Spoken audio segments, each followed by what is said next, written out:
দেশের কোন মারা শেষ, দেশে আর কিছু হবে না। মজুদ আছে কিন্তু পাম্পে নাই। এইভাবে দেশ চললে কিভাবে হবে? সিন্ডিকেট সব আমলেই ছিল, এই আমলে একটু এখন বেশি হয়েছে আর কি।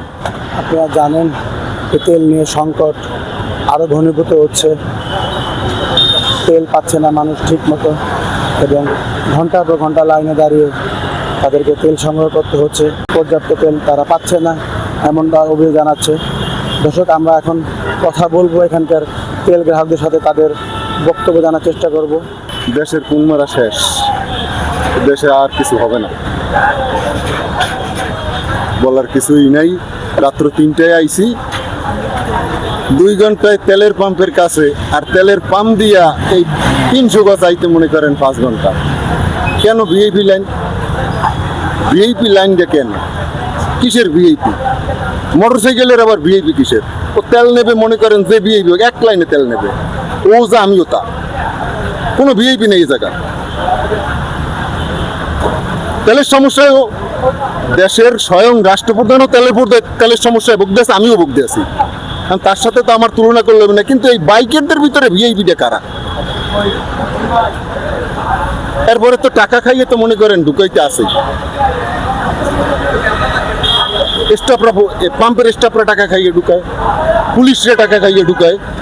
এগুলো আপনারা ক্যামেরা একটু খালি সাইডের দিকে মনে করেন ফোকাস রাখেন, আপনাকে ক্যামেরার সামনে 10 মিনিট পর পর কি প্রতি মিনিটে এগুলো আপনারা দেখতে পারবেন যে কোথা দিয়ে আসে আর কোথা দিয়ে ঢোকে। আর যে লোকটা সেই রাত্র 2টা 3টার সময় দাঁড়াই আছে 5-7-8 ঘন্টা, সে এখনো সেই পিছনে দাঁড়াইয়েই আছে।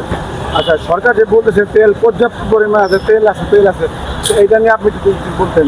তেল পর্যাপ্ত পরিমাণে আছে, সিন্ডিকেট সব আমলেই ছিল, এই আমলে একটু এখন বেশি হয়েছে আর কি। যার কারণে এই দুর্ভোগে আমরা ভুগতে আছি। ব্যবসা করবে না, বিজনেস না, পর্যাপ্ত পরিমাণে তেল আছে, এই যার 100% সরকারের লাগে মিল, কিন্তু সিন্ডিকেট হয়ে গেছে বিশাল। এইখানে আসলে আমরা অনেকক্ষণ ধরে এই তেলের জন্য বসে আছি, তো আমাদের তেলটা আসলে প্রয়োজন দেখে আমরা আসলে এখানে আসছি। যেমন আমি এক জায়গায় ট্যুরে যাইতেছিলাম, তো এখানে তেল নাই, এখন আসে, বাট ওয়েট করতে হইতেছে। তো আমাদের এই ভোগান্তিটা যাতে দ্রুত শেষ হয়, সরকার এটা যথাযথ পদক্ষেপ নেই। আমরা চাই তেলের সংকট দূর হোক, কারণ তেল এটা নিত্য প্রয়োজনীয় একটা, মানে আমাদের বাইকের জন্য প্রয়োজনীয় জিনিস।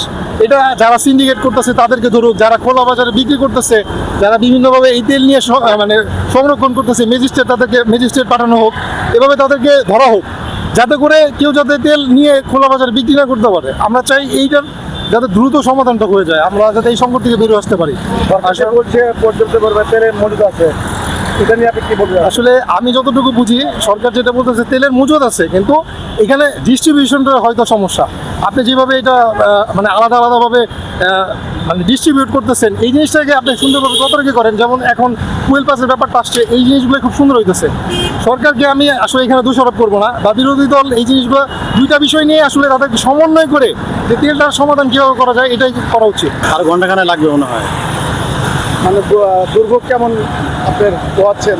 খুবই ভালো দুর্ভোগ। এই যে ভোর 4টায় এসে এখন পাম্পে ধরেন আরো 1 ঘন্টা লাগবে যেতে। আর সরকার তো বলছে যে তেলের পর্যাপ্ত মজুদ আছে, সেক্ষেত্রে আছে, পাম্পে নাই। মজুদ আছে কিন্তু পাম্পে নাই। আমি আসছি আজকে ভোর 4:30 পৌনে 5টার দিকে। আর দুর্ভোগটা যদি বলতেন আপনাদের। দুর্ভোগ তো অবশ্যই, যেখানে হচ্ছে সিস্টেম হচ্ছে আমরা 10 মিনিট দ্বারা তেল নিব সর্বোচ্চ, সেখানে আমরা প্রায় 6 ঘন্টা 6.5 ঘন্টা দ্বারা তেল পাচ্ছি না এখনো। অলমোস্ট 11টা বাজতেছে, তো আমি আসছি 4টা বাজে, অলমোস্ট প্রায় 7 ঘন্টার কাছাকাছি হয়ে গেছে। সরকার তো বলতেছে যে তেলের পর্যাপ্ত মজুদ আছে, তবে এই সংকটটা কেন বলবেন? আমার কাছে যতটুকু মনে হচ্ছে যে বড় একটা প্রবলেম হচ্ছে প্রাইভেট কারগুলো আগে হচ্ছে গ্যাসে চলে এবং গ্যাসে চলতেছে, কিন্তু তারা তেল নিয়ে এখানে কারসাজি করতেছে। আমার কাছে সর্বোচ্চ যেটা মনে হচ্ছে, তারপরে তেল নিয়ে একটা খোলা বাজারে বিক্রির একটা প্রবণতা দেখা দিচ্ছে বলে আপনার এখানে আমার এটাই মনে হচ্ছে। কারণ হচ্ছে প্রাইভেট কার, আমরা খুব সচরাচর পাম্পে গেলে এত দেখি না যে প্রাইভেট কার এত তেল নেয়। প্রাইভেট কারের সিরিয়াল সবসময় দেখতাম যে ফাঁকা থাকে, কারণ তারা হচ্ছে তেলে চলে না, গ্যাসে চলে বেশিরভাগ। তো ওই সুবাদে আমার কাছে মনে হচ্ছে যে ওইটাই বেশিরভাগ কারণ। রাত 1টার সময় ভাই, গতকালকে সকাল 9:30টার সময় বাসা থেকে বেরোইছি। বাসা থেকে বেরোয় রাইড শেয়ারিং করছি, করে 3টা থেকে 12টা পর্যন্ত অফিস করছি, বাসায়ও যাই নাই। ডিরেক্ট পাম্পে আসছি, পাম্পে থেকে তেল নিয়ে ভাবছিলাম যে বাসায় যে একটু রেস্ট নিয়ে আবার আজকে দুপুরে 3টার সময় ভাবছি অফিস করব। বাট যে অবস্থা এখন কীভাবে অফিস করব, ঘুম নাই, কিছু নাই, খাওয়া নাই, কি যে এক বাজে অবস্থা দেশের। তেল যদি এইভাবে এত বলতেছে যে তেলের সংকট নাই, পর্যাপ্ত পরিমাণে তেল আছে, জ্বালানি আছে, বাট দিন শেষে আমরা কি পাচ্ছি? এই 7-8 ঘন্টা ধরে সিরিয়ালে দাঁড়ায় যদি আমাদের পাইপে তেল নিতে হয়, তাহলে আমরা কীভাবে চলবো, কীভাবে অফিস করব? আমাদেরও তো একটা শরীর। এইভাবে দেশ চললে কীভাবে হবে? অবশ্যই এটা সুস্থ একটা বিচার হবে। আমাদের সরাসরি আমরা তেল পাবো খুব তাড়াতাড়ি, আশা করছি। আমাদের সরকারের কাছে এটাই দাবি, যাতে আমরা সুষ্ঠুভাবে অতি দ্রুত তেলের সমাধান পাই, আমরা যাতে ভালোভাবে আগের মতো তেল পাই, এই বক্তব্য। সকাল 5:30টায় নামাজ পড়ে বাসা থেকে এখানে 6টার আগে আসছি, এখন পর্যন্ত লাইনই আছে। কি অবস্থা এরকম হবে চলবে বলেন? যে একটা সিরিয়ালভাবে সিন্ডিকেট না করে তেলগুলো যদি আমাদের সময়ের মধ্যে যে ফুয়েল পাস করছে, ভালো কথা। সিস্টেম অনুযায়ী দিতে হয় তো লং টাইম কষ্ট করা, অফিস ফালায় রাখে এসে তেল নিয়ে অফিসে যাওয়া, তেলই নিব না অফিসই করবো, কেমনি কী করবো বলেন? এর একটা সুরাহা চাই আমরা। তেলের মজুদ থাকলে তো এই যে সিরিয়াল সেই মহাখালী পর্যন্ত সেরে গেছে, তাহলে তেলের যদি মজুদ থাকতো তাহলে তো এরকম হতো না।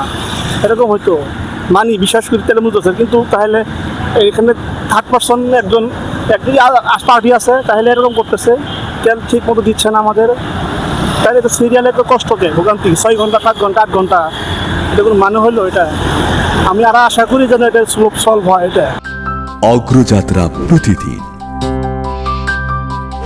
নির্ভীক প্রত্যয়ে উজ্জীবিত।